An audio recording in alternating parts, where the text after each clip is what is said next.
I know nothing. I have seen nothing. I knows nothing. I don't even know my name. I don't even know my name. I am dead. I is. Repeat. I am dead. I am dead. I am...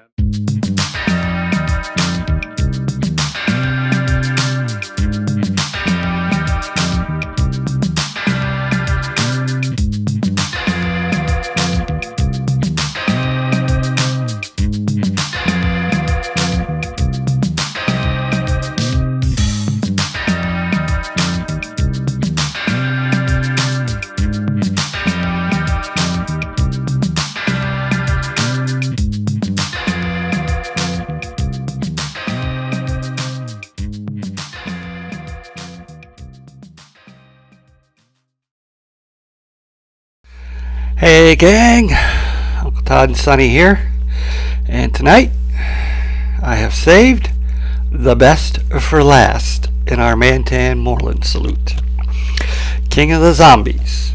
Now, originally this was going to be a straight horror film with zombies. They were a cheap monster to make, not a lot of makeup required. And it was also going to be one of what Lugosi's fans call the Monogram 9, which was the 9 films he made for Monogram. But he was unavailable. I'm not sure if he was ill, which happened throughout the 40s, or if just it was a scheduling conflict. They then tried to get Peter Lorre, but Lorre was way too expensive. Especially this time, he was working over at Warner's, making films with Humphrey Bogart. Nope, no way he was going to be able to afford him. So they went with Henry Victor, a actor who played a lot of Germanic villains due to his accent. His probably most well-known role was as the strongman villain in Todd Browning's Freaks.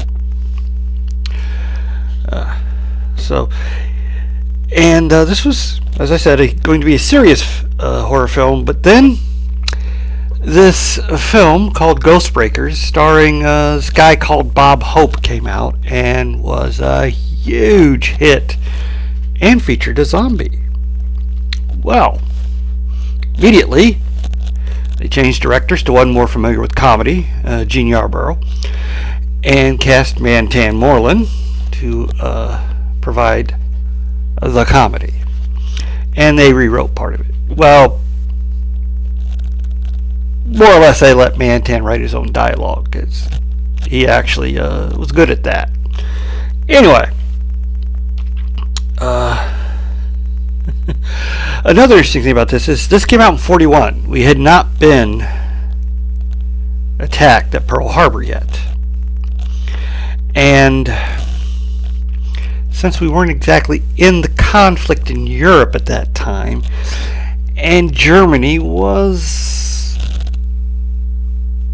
a client of Hollywood films, shall we say, a lot of times they tiptoed around calling the villains Nazis. Instead, they called them fifth columnists. Because they weren't actually in war with Germany. They didn't want to tick off a sovereign nation like that. Of course, after December 1941, all bets were off, and they became the de facto villain for almost everything for a while. Anyway, we start the film with our three heroes. Mac, played by Dick Purcell, who another big low-budget actor, had worked with Mantan in his previous series of comedy mysteries that starred Mantan and Frankie Darro.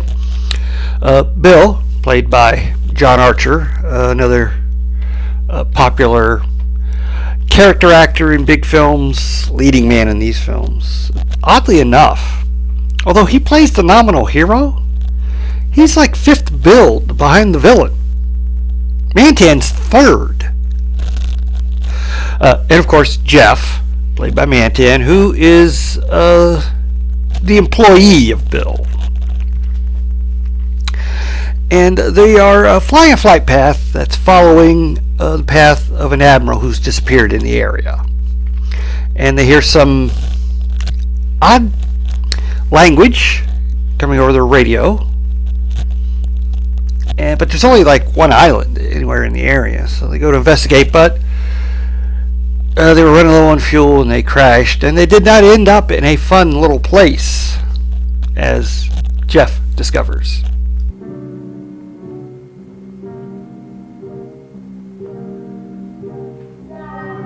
Rest in peace. If that means what I think it means, they sure don't waste no time around here. And we are off and running. Quickly getting together, they hear the sound of a generator somewhere, so they head off to look for it and come upon an old mansion on this jungle island. Going inside, they meet the proprietor, Dr. Sangre.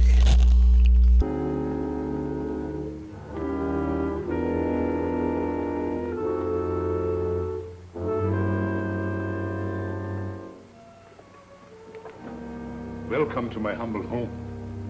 Now, don't tell me that is not a Lugosi entrance. The bow tie and the suit, candlestick. Oh, could you imagine Bela Lugosi and Mantan Moreland in a film together? Oh, that would have been awesome. Anyway, while being hospitable to our three heroes, he shows that he really only likes 2 out of the 3. Gentlemen, the finest brandy in all Europe. I brought it here myself.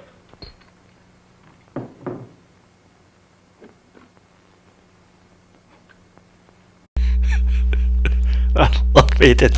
Okay then. After patching up Mac's dinged up forehead, he informs him, A, there's no radio on the island, couldn't possibly have heard a message from them, and 2, the next supply boat will be at least 2 weeks, but they're very welcome to stay.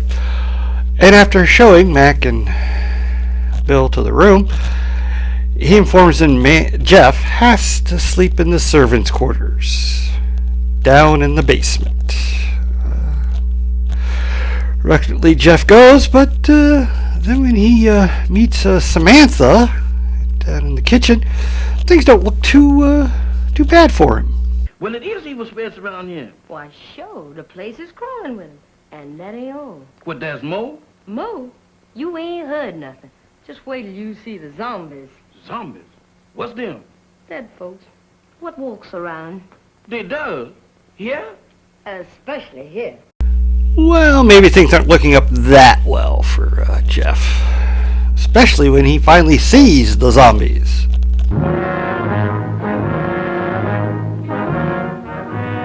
Who is they? Who is they? Zombies? Wow! I don't know about you, but that's the reaction I would have. Oh, I know all you brave ones out there. Oh no, I wouldn't be scared of zombies. Why not? They're Walking Dead people. How do you fight a Walking Dead person? I'm with Jeff. Get out of there. Well, he runs to talk to Mac and Bill and takes them back down to the kitchen where no zombies to be seen, and Samantha denies the entire story. So of course Jeff's not believed, and when the others return upstairs, he asks Samantha why she lied, and she says because she had to. She's afraid of Dr. Sangre. Well, back upstairs, Mac and Bill meet the strangely ill Mrs. Sangre and the doctor's niece, which she is quick to point out is by marriage, not a blood relation.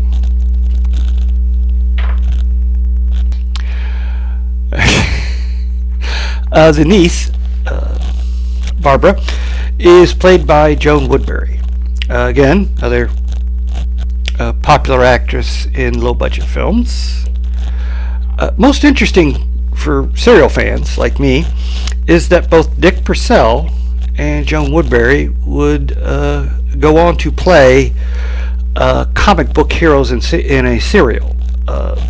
Joan Woodbury in 1945 would play the title character of Brenda Starr Reporter, and Dick Purcell would in 1944 play the title character of Captain America.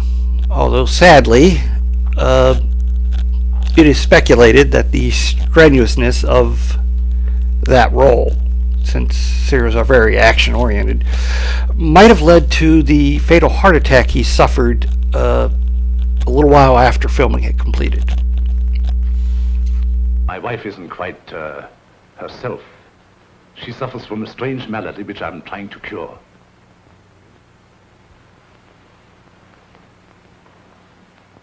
Permit me.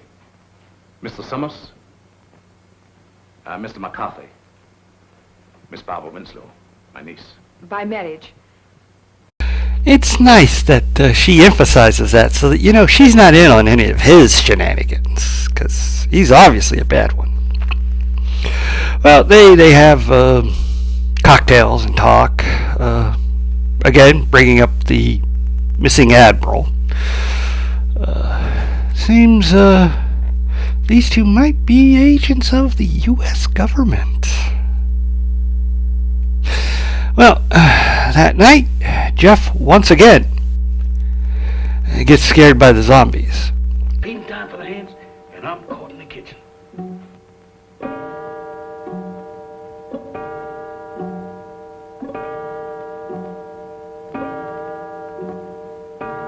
My goodness, fire eaters.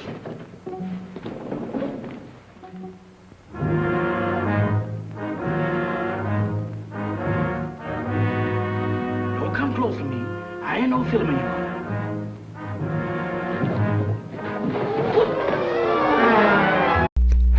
I love that candle bit.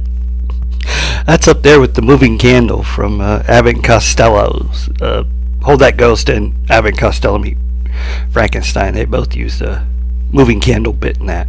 Anyway, again, running back upstairs. He is again not believed, but Bill insists to Dr. Sangre that their servant can stay in their room.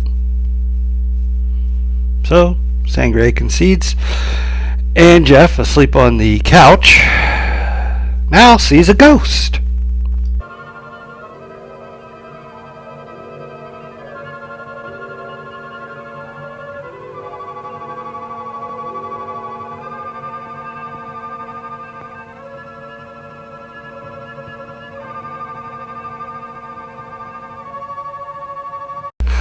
After the ghost leaves through the wall, Jeff wakes them up. They don't believe him, and they're getting a little tired of it until he shows them a jewel that the ghost dropped. Well, they go off to investigate.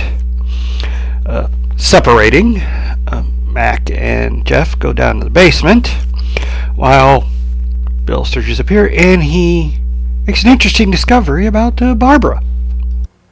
This prowling act of yours, what's the idea? Oh, it's my aunt. I'm so worried about her. She is hypnotized, isn't she? I don't know. I think so. You don't think I did it, do you? Well, I'm in no position to accuse anybody of anything. Yep. Seems that Sangre is a master hypnotist. Maybe.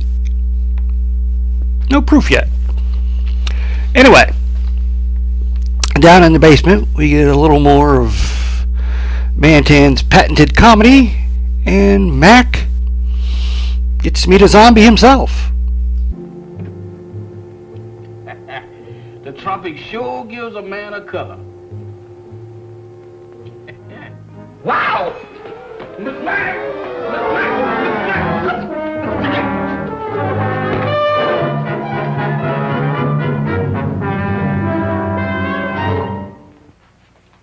Mr. Bill, the zombies got Mr. Mac.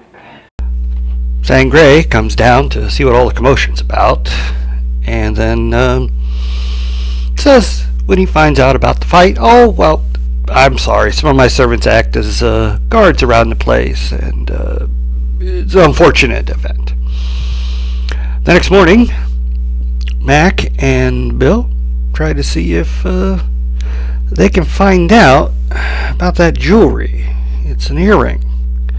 But when they see the exact pair on Mrs. Sangre, they're a little confused. You seem to admire my wife's earrings. Oh, I was just, My wedding present to her. very unique. Quite so. I dare say there's not another pair like them in the world.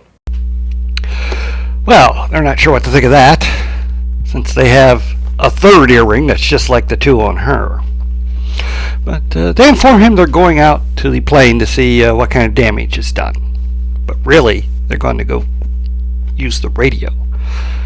Unfortunately, the radio's gone. Well, this is getting a little too weird for them. They know he's up to something now.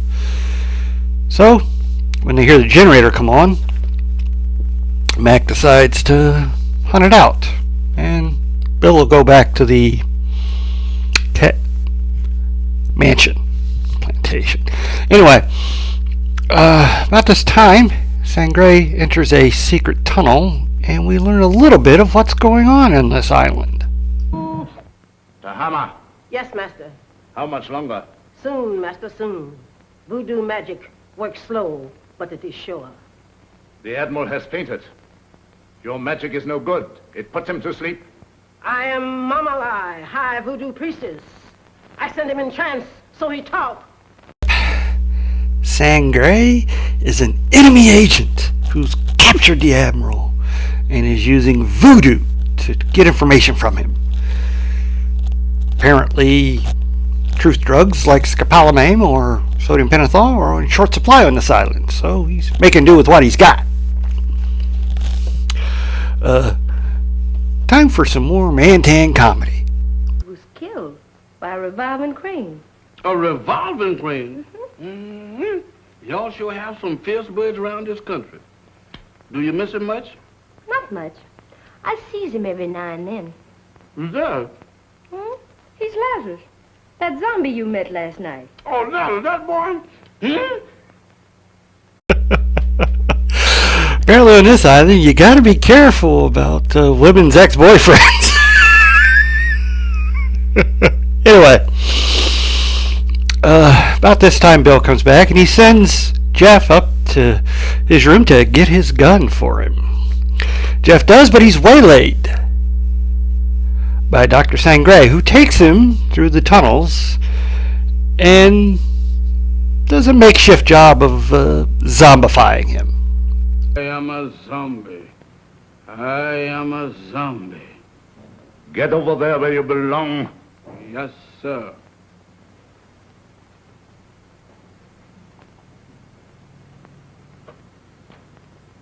Move over, boys. I'm one of the gang now. Leave it to Mantan to be a talking zombie. Meanwhile, as Bill was waiting to figure out what the heck happened to Jeff, he finally goes up, finds his gun is missing, comes back down and comes upon Barbara trying to hypnotize her aunt, and has a bad, angry reaction to this. So you're mixed up in this mess, too. Oh, no, I was only trying to... I know what you were trying to do. I thought Dr. Sangre was responsible for that. Now I see it's you. No time to explanations, because about this time Max shows back up and he is badly wounded. Or something. So Sangre calls in the village doctor, and he makes a bizarre pronouncement.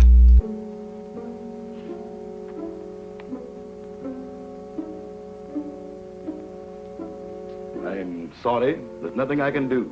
Nothing. Are you sure? Positive. This man has been dead since morning. But he walked in. Well, being the tropics and the heat and humidity and all that, Mac is quickly buried. And just as quickly unburied. While that's going on, Samantha finds out Jeff's a zombie, but luckily she knows that salt can correct that. And you ain't no zombie. The rule says if a zombie uses salt, he dries up and gets dead again. How do I look? How do I look? Take a look for yourself. Well, according to this, I ain't dead. Okay, now that that's out of the way, and we get our dynamic duo back together, sorta, things are coming to a head. After they find that Madame Sangre is dead, they learn from Samantha that Sangre is going to use a transference voodoo spell to transfer the mind of the Admiral into Barbara to get the information. He was trying to do it with his wife, but something went wrong. So they rush down to the ceremony and quickly get caught. Mamba, you fool! She was just going to talk. Unbelievers. Outsiders come in.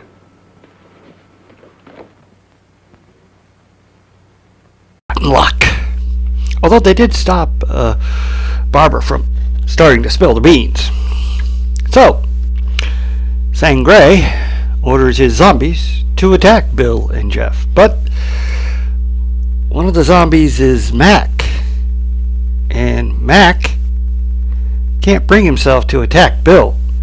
And he turns on Sangre, leading all the other zombies with him.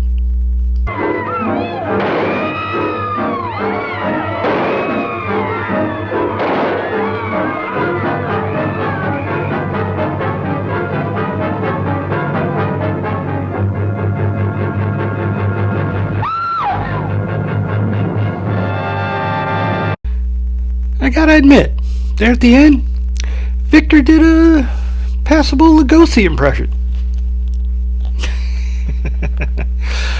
Well, now that Sangre's dead, all of the zombies wake up.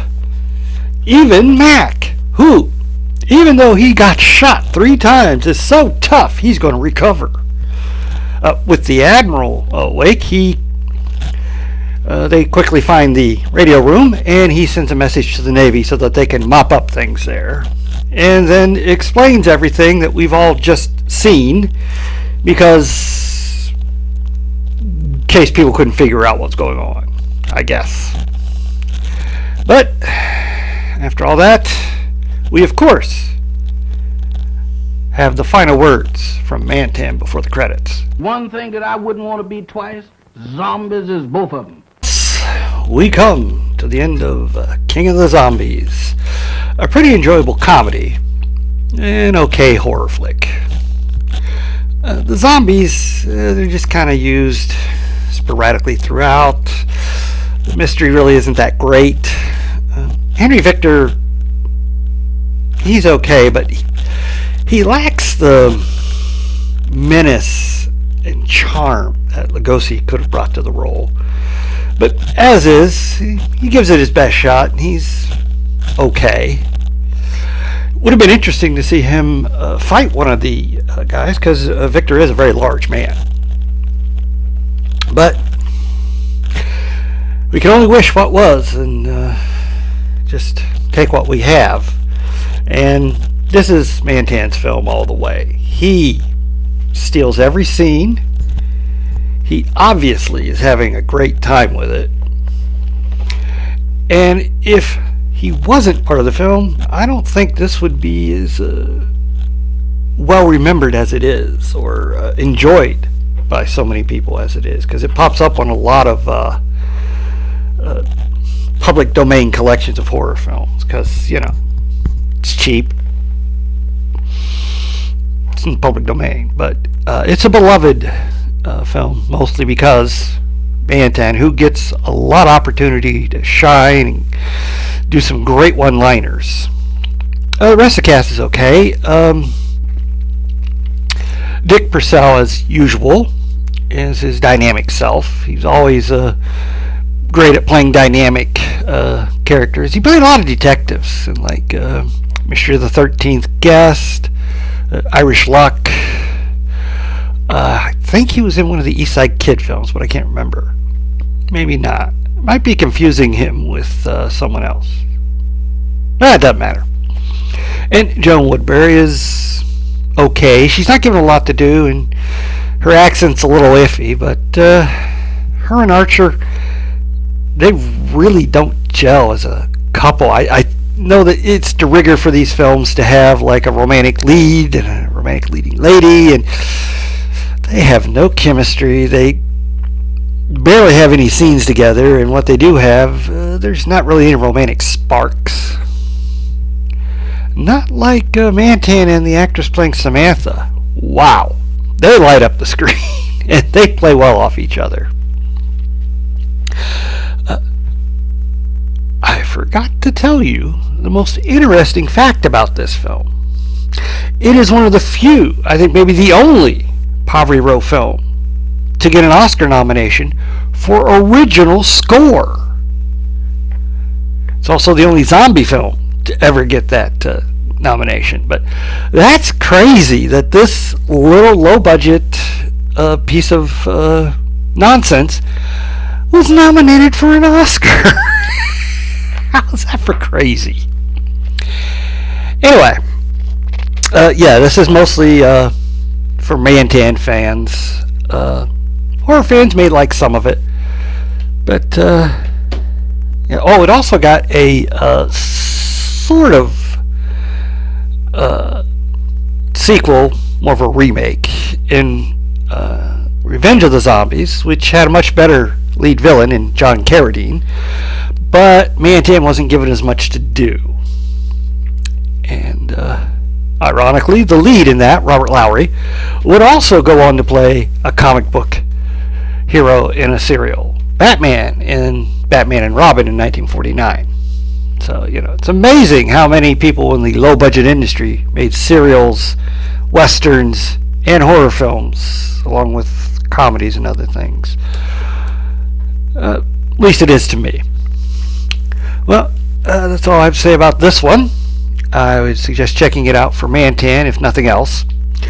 And please stay after the credits for my favorite scene with Mantan, in which he gives one of the best explanations about his zombiness.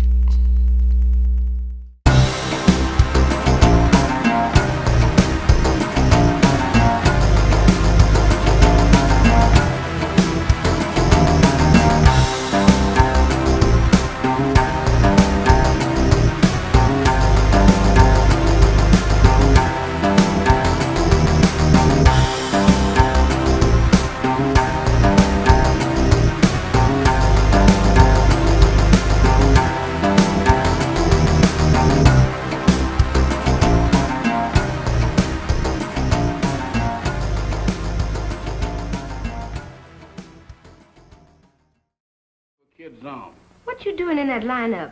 Don't bother me, woman. Can't you see I was a has-been? A zombie? Nothing else but. And don't ask me my name, 'cause I don't know. I don't know nothing. You ain't no zombie. Zombies can't talk. Can I help it 'cause I'm loquacious?